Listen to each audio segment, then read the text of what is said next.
This is an examination of the hidden human condition. This is the Hidden Killers Podcast with Tony Bruschi. So you're hanging out in Holiday, Florida. Sounds like a lovely place, right? You almost think, oh, Holiday Inns everywhere. But not so much. Yeah, if you're an Uber Eats driver, you may be thinking twice about going to any homes in that area now, as a delivery driver was killed and dismembered after making a delivery. Oscar Solis Jr. is 30, and he's been charged with killing the driver during a delivery at his home in Holiday, Florida. This is just a very disturbing story. Sheriff even calls the murderer demonic. That takes a bit to get that title attached to your name. An ex-convict who is living in Florida has been charged with the murder and other crimes in the death and dismemberment of an Uber Eats driver who has delivered food to the attacker's home. According to the Pasco County Sheriff's Chris Noco, Oscar Solis Jr., who's 30, is accused of killing the driver, Randall Cooke, during a delivery at a residence in Holiday, Florida. The police affidavit states that the remains were discovered at the residence in trash bags and a cooler that also had a receipt bearing Solis's name. This was a horrific crime of passion, Noco told reporters. This was demonic. What he did was demonic. Solis faces charges of murder while engaging in a robbery, failure to register as a convicted felon, and parole violation. Why do we rely on people to register themselves as a convicted felon? Like, this seems like an extra hoop that seems totally stupid to ask someone to do that is a convicted felon. And they can't just, let's follow them. Let's track them. Let's do something of that nature. Solis was released from an Indiana prison in January after serving 4 years for an assault and burglary conviction and moved to the nice home in Florida about 3 months ago, Noco said. Blood was discovered in different locations throughout the house, and the victim's key fob was discovered on Solis's dresser. On his wallet, the victim's car was discovered close by containing blood-soaked towels and rags, a DoorDash bag similar to the one the victim carried, and an employment time card with Solis's name on it. The victim was seen delivering meals on surveillance footage obtained from the home. After the delivery, 2 Hispanic men are seen hauling large trash bags outside. The other man, the driver for Solis, is not facing any charges at this time. The victim's wife had filed a missing person report after he failed to return following his Uber Eats deliveries. The victim's last known location, according to Uber, was at the Solis house. Deputies canvassed the house the day after Cooke vanished, but according to Noco, there didn't appear to be anyone at home and nothing seemed out of place. They returned the next day and were able to speak to Solis's roommate, who gave him access to the CCTV footage from the preceding days. According to Noco, Cooke was spotted with the food order on the doorstep of the home the night of April 19th. The following day's footage showed Oscar Solis and another person dragging trash bags around the side of the building. Noco said Solis attempted to rob the victim and ultimately killed him. No other individuals were at Solis's home at the time of the murder. Deputies say that no cause of death or body identification could be determined at the time.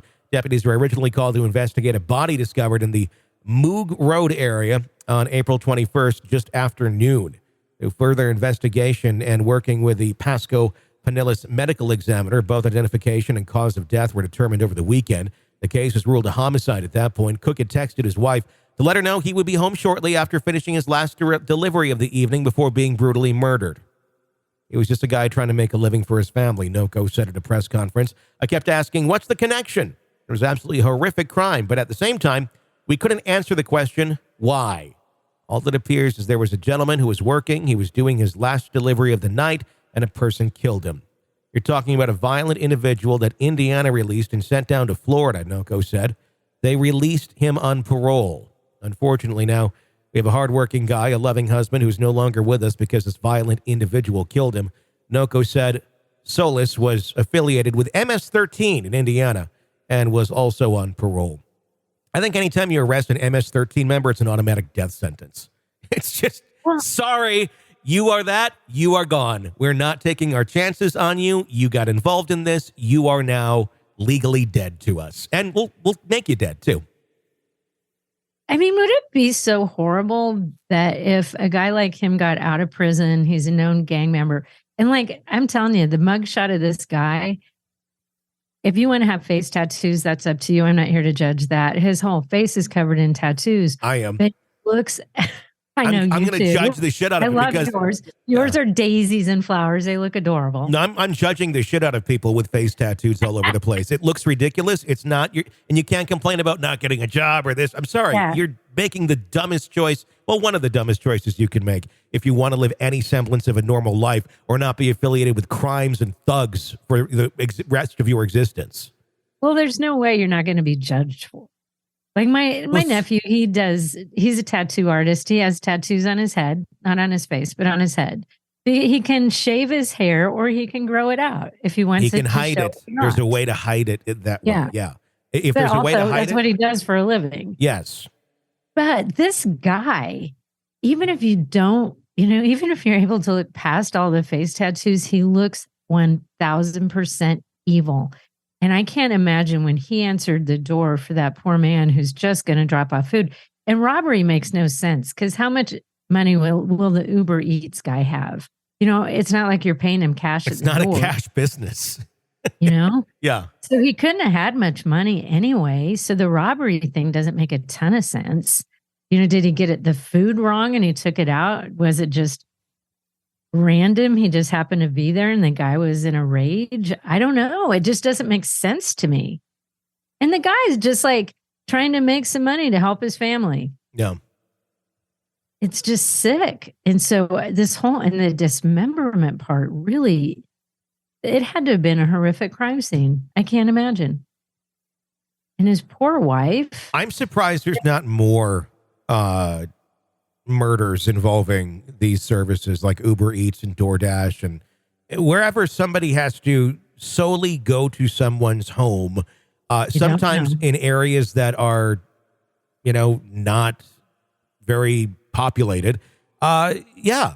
And another thing I don't like about that, any of these services is where they show you the picture of the person who's coming to deliver your food. Why do I hate that?